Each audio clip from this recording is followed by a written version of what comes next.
नमस्कार साथीहरु, take life ओडिसीमा यहाँलाई हार्दिक स्वागत गर्दछु। म दिनेश बुढाथोकी।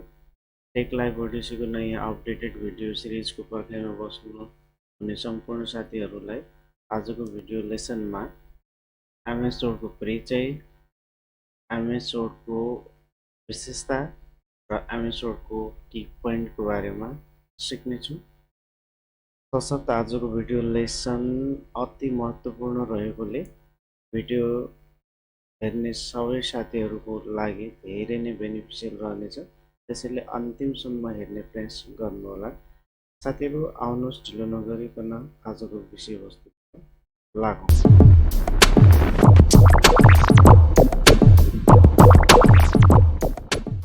साथीहरु, एमएस वर्डको परिचय। जुन एमएस वर्ड छ, word processing software. Word processing software एउटा महत्त्वपूर्ण माइक्रोसफ्टले डिजाइन गरेको एउटा युएसए बेस्ड कम्पनीले डिजाइन गरेको एउटा सफ्टवेयर हो र यो एउटा यसमा चाहिँ हामी विभिन्न प्रकारका डकुमेन्टेसनहरू बनाउने काम गर्छौं। आजको क्लासमा चाहिँ हामी आजको भिडियोको लेसनमा चाहिँ हामी माइक्रोसफ्ट वर्डको परिचय पार्टदेखि नै हामी जानेछौँ। परिचय पार्टमा जसअन्तर्गत एमएस वर्डको इन्ट्रोडक्सन, एमएस वर्डको इन्ट्रोडक्सन पार्ट।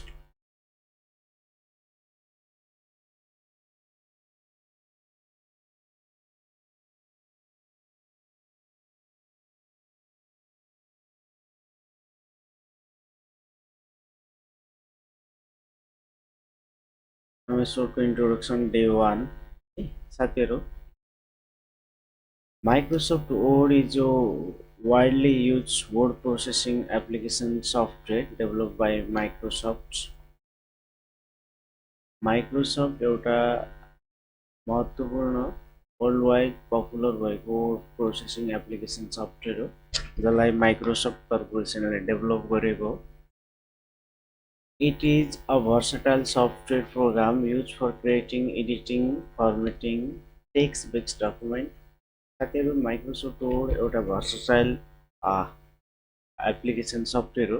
भर्सटाइल भन्ने बित्तिकै धेरै कामका लागि प्रयोगमा ल्याइने र जसमा डकुमेन्टेसनहरू क्रिएट गर्ने, उक्त डकुमेन्टहरूलाई एडिट गर्ने र टेक्स्चुअल फर्मेटिङ गर्ने, बोल्ड, इटालिक, अन्डरलाइन र कलर साइजको कुराहरू गर्ने लगायतको अप्सनहरू छ।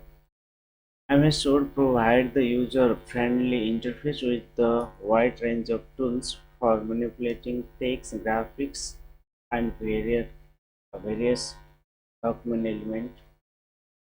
साथीहरु, माइक्रोसफ्ट वर्ड एउटा युजर फ्रेन्डली सफ्टवेयर हो, जसले चाहिँ धेरै वाइड रेन्जमा धेरै चिजहरूका लागि यसलाई प्रयोग गर्छ, जसले टेक्स्टहरू, ग्राफिक चित्रहरूलाई, केही डकुमेन्टहरूलाई मेनिपुलेट गर्ने काम। It is commonly used for tasks such as writing essay, letter, report, thesis, books, project work, resume, certificate, ID card design, logo design, and much more. साथीहरु, माइक्रोसफ्ट वर्ड एकदमै भर्सटाइल सफ्टवेयर भएकोले यसलाई हामी thesis टाइपिङका लागि, एसे रिटनका लागि, brochure टाइपिङका लागि, बुकहरू लेख्नु पर्यो है, कलेजहरूको प्रोजेक्ट वर्कहरू लेख्नु पर्यो, रेजुमे यानी कि बायोडाटाहरू बनाउनु पर्यो, ID card, certificate, logo design and much more. योभन्दा पनि धेरै पम्पलेट डिजाइन गर्नु पर्यो। धेरै कामका लागि हामी यसको सदुपयोग लिन सक्छौँ, प्रयोग लिन सक्छौँ, इङ्ग्लिस नेपाली कोही पनि लेख्नका लागि है।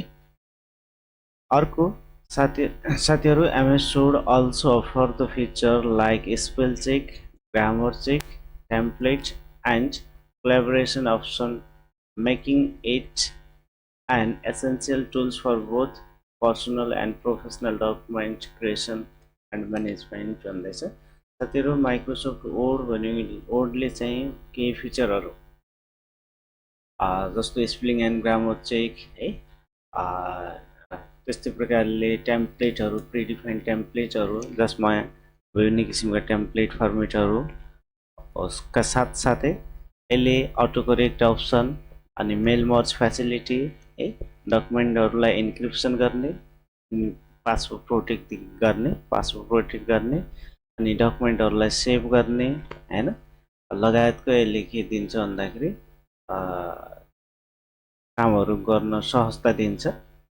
यो यसको विशेषता रहेको छ। एउटा पर्सनल डकुमेन्ट र प्रोफेसनल डकुमेन्टका लागि चाहिँ हामी त्यो चिजहरूको प्रयोग गर्न सक्छौँ। सजिलैसँग एडिट गर्ने, प्रिन्ट गर्ने। साथीहरू केही यसको माइक्रोसफ्ट वर्डको केही भर्जनहरू छ मार्केटमा एभाइलेबल भएको है, जसलाई लाइसेन्स भर्जनको रूपमा हामी लिन्छौँ।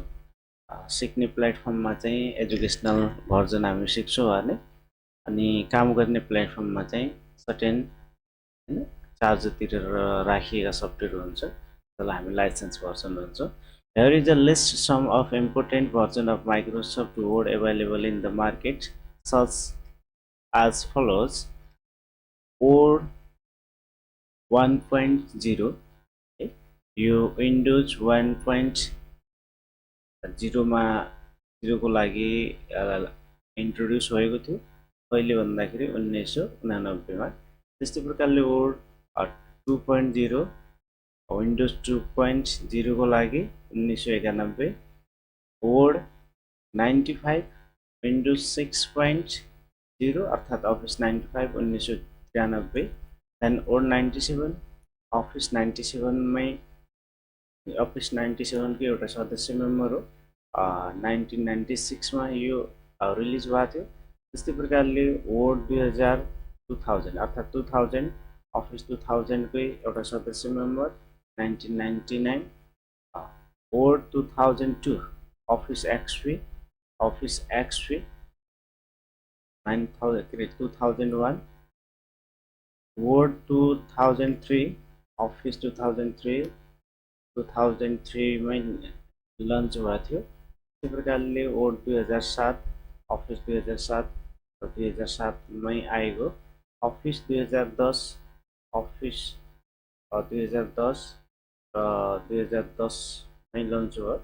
अफिस 2013 है, अफिस 2013 यानि कि 2013 कै एउटा सदस्य मेम्बर हो 2013 मा। देन अफिस 2016 को एउटा सदस्य मेम्बर हो भने र 2015 मा चाहिँ यो लन्च भएको थियो, रिलिज भएको थियो।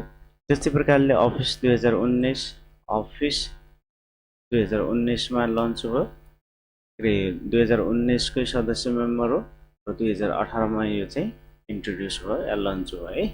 त्यस्तै प्रकारले साथीहरू एमएस वर्ड अर्थात् वर्ड 365 अफिस 365 भएर आयो। यो अनलाइन टुल्स हो, continuously updated version available but it doesn't have a specific year based name भन्दैछ। यसको चाहिँ कुनै पनि स्पेसिफिक इयरहरूलाई चाहिँ गरेको छैन। साथीहरू नोटको रूपमा है फर इन्फर्मेसनको लागि एकदम इम्पोर्टेन्ट नोट छ, की पोइन्टहरू छ। Microsoft Word is a user friend software for creating, editing and formatting text document. अर्को छ है माइक्रोसफ्ट वर्ड भनेको एउटा हैन युजर फ्रेन्डली सफ्टवेयर हो, जसमा हामी डकुमेन्टहरूलाई बनाउने, एडिटिङ गर्ने एन्ड फर्मेटिङ गर्ने टेक्स्टुअल डकुमेन्टका लागि। अर्को छ the executable file name is winword or winode.exe। साथीहरू रन कमान्डमा या सर्चमा हामी विनोड ओपन गरेर विनोड सर्च गरेर हामी ओपन गर्न सक्छौँ, जसमा सजिलैसँग सफ्टवेयरलाई ओपन गरेर रन गर्न सक्छौँ, जसलाई रन कमान्डमा हाल्नका लागि एक्जिक्युटेबल फाइल नेम है। त्यस्तै प्रकारले the extension file name of this software is old version 2003 to earlier version है। यसमा अर्लियर भर्जन साथीहरू अर्लियर अगाडिको भर्जनमा को लागि यसको एक्सटेन्सन .doc थियो भने, अनि लेटेस्ट भर्जन 2007 देखि लेटेस्ट जति पनि छ माथि हामीले लेखे अनुसारको भर्जनमा .docx भन्ने एक्सटेन्सनहरू जोडिन्छ है।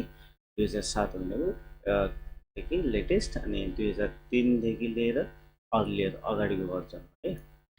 साथीहरू the executable file name open the Microsoft Word application माथि नै जुन एक्जिक्युटेबल फाइल नेम आएको थियो त्यो भनेको माइक्रोसफ्ट वर्डलाई ओपन गर्नेको लागि हामी प्रयोग गर्छौं यो एप्लिकेसनलाई रन गर्नका लागि while the extension file name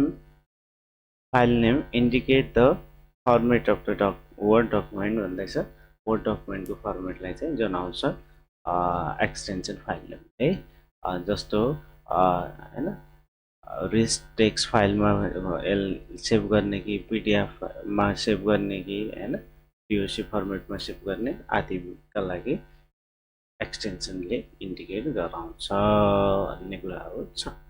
साथीहरु अहिलेसम्म हामीलाई हेरेर साथ दिनुभएकोमा तपाईलाई विशेष धन्यवाद। हाम्रो च्यानललाई सब्स्क्राइब नगरेको साथीहरुले सब्स्क्राइब गरेर छेउमै रहेको बेललाई हिट गरेर लेटेस्ट अपडेटेड नोटिफिकेसन प्राप्त गर्नुहोला। साथीहरु आजको विषयवस्तु के कस्तो लाग्यो कमेन्ट गर्न नभुल्नुहोला भन्दै अर्को नयाँ विषयवस्तुका साथ भेट्ने बाचा गर्दै म अनि बिदा हुन्छु। नमस्कार, धन्यवाद।